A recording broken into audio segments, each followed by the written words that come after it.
Hello and welcome to another What Sold on eBay video. I'm your host Chris, the Thrift Shop Hustler. We're going to go over some items that sold in our charity shop, and there's going to be some bolos and some different information on some of these items to look out for.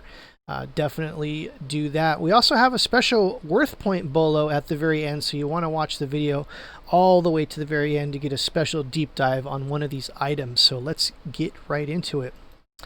First off, we have this vintage Vendoo electric Kinierger Orbifel, that's a mouthful, mantle clock. This is from West Germany. That means it's a little bit before, the fall of the Berlin Wall. So you can date a lot of that kind of stuff when you see something made from West Germany. It's usually before 1989, I want to say, is when the Berlin Wall fell.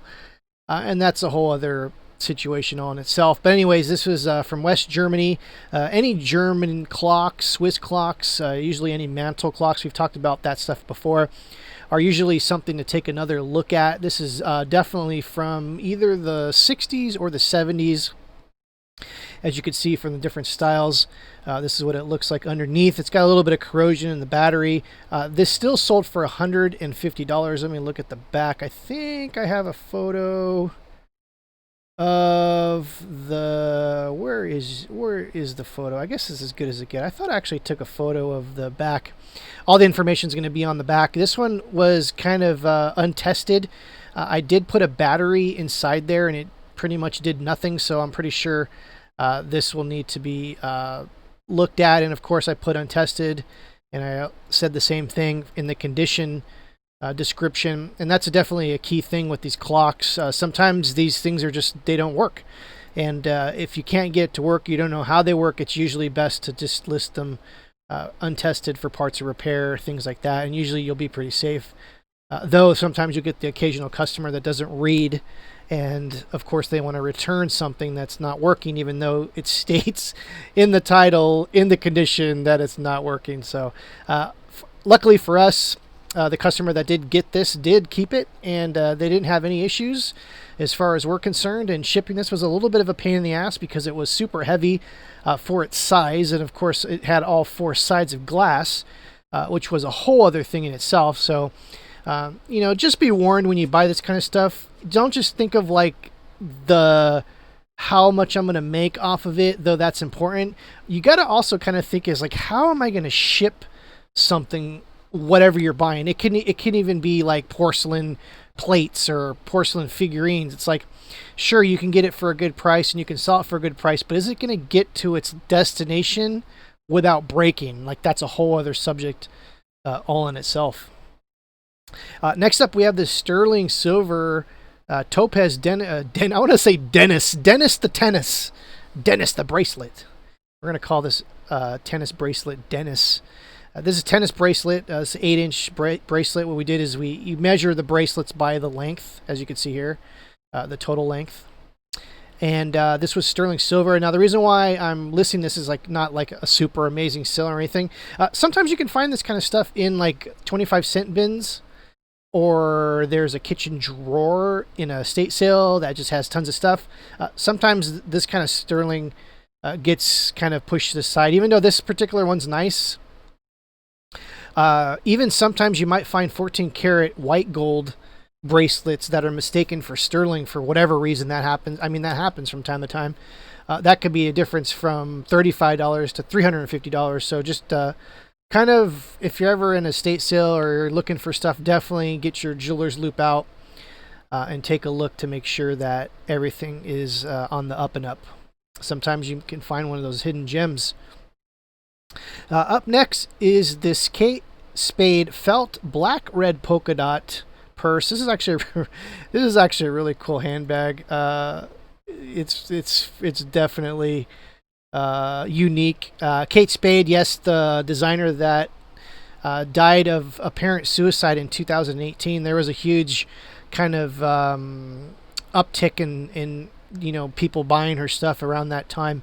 It's kind of calmed back down a little bit. She is known for her fashion items, costume jewelry, her handbags, and things of the like. So definitely not like a amazing bolo, but definitely a bolo to purchase if you find it that the price is the price is right. But obviously, like everything I always say, look your items up if you can before you purchase them.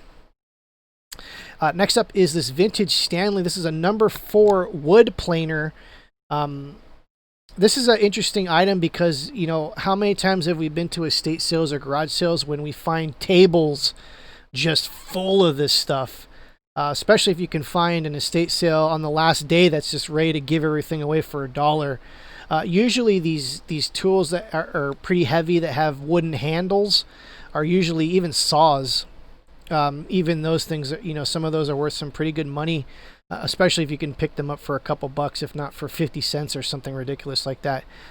Each one's going to have its own things. Some of them have problems. Some of them have issues. Some of them have missing or broken pieces.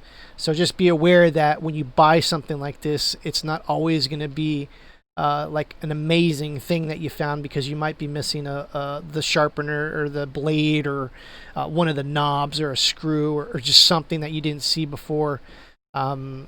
And just do your research on some of these tools, because some of them aren't worth much, but then you can find some of the ones that are actually worth a pretty crazy amount of money. So just do your research on any kind of hand tools. Next up is this vintage Chinese art carved shell, mother of pearl. This sold for $50, and it's basically like one of those like touristy type of things. The main reason why I wanted to show this is there's some Asian inspired art, some Chinese art, worth hundreds of thousands of dollars.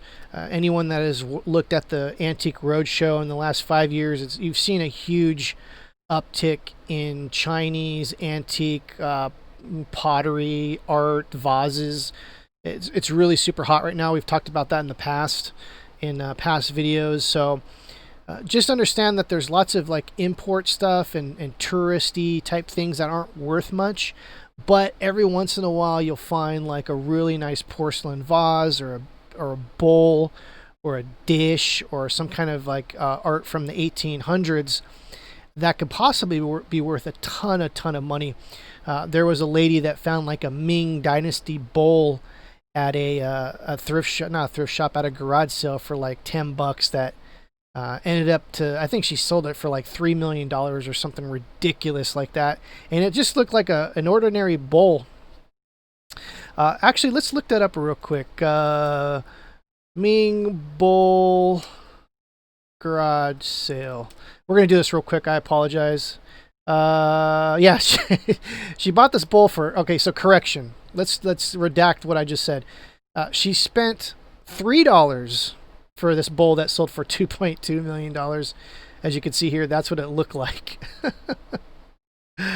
Oh my goodness. So that stuff's out there. So what I'm saying is just keep an eye out for Asian inspired art. It's very hard to research because for me personally, I don't speak Chinese, I don't speak Japanese, I don't speak Korean, I don't know how to read it. And so there's definitely a disconnect there. But if you have a friend that like is into this kind of stuff or knows this kind of stuff, or a vendor or any kind of partner or anything like that, you know, definitely send them a text or whatever and say, what do you think about this? But like I said, there's lots of touristy type things that aren't worth much. And so just definitely look out for that. Next up, we have this Yardro. This is a mold trinket box. So we talked about these before in the past. These are very rare for whatever reason. So what they did is they took the molds, these porcelain molds that were made for the figures, and what they actually did is they made trinket boxes out of these molds, which I find amazingly fascinating. I didn't even know these things existed till we got a couple of these in. This one sold for $200. Doing my research, I could not find anything on these. I didn't even know these, like I said, I didn't even know these existed. And so it was very rare. One of the things I wanted to show here, it says Yardro Recyclos by Committee, which in my kind of feeble attempt at deciphering? No, what would we call it? Would it call it deciphering? No, ciphering, deciphering, whatever. It's basically recyclable, like recycled stuff. So they basically took a mold, this porcelain mold. They must have made the silicone mold. They made a mold of the mold. Oh my God, they made a mold of the mold of the mold. to make this trinket box. Whatever. I'm done with this. I'm done. Next up is this J Strongwater. Now this is going to be our deep dive, so you're going to want to sit back, pull up a chair, and get ready for this one, folks, because you're going to be blown away by this bolo. And if you haven't clicked the like button or left a comment or did any of that fun stuff that you should do, definitely do that now. I appreciate it. J Strongwater frames are a bolo and a half. J Strongwater anything. These are the rare kind of bolo brands that if you see this name, it's a must buy if the price is right, because sure, there are some frames that are maybe go for $50 or $60, but they sell, and if you can get them for $5 or whatever, this one actually happens to be a little bit of a rarer one. So this sold for, I think we took a best offer for $225 on this. I'm not completely sure. I know it was still very high for this little tiny frame. And we'll kind of take a little bit of a look. I'm going to show you what the logo looks like. It's very obvious. The logo right here says J Strongwater.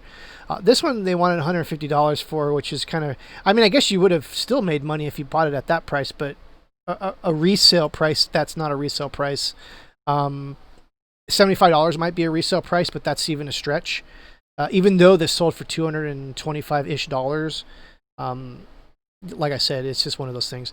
Anyways, here's our deep dive into this. There's some stuff that is worth crazy money with J Strongwater. He does figurines. He does home decor.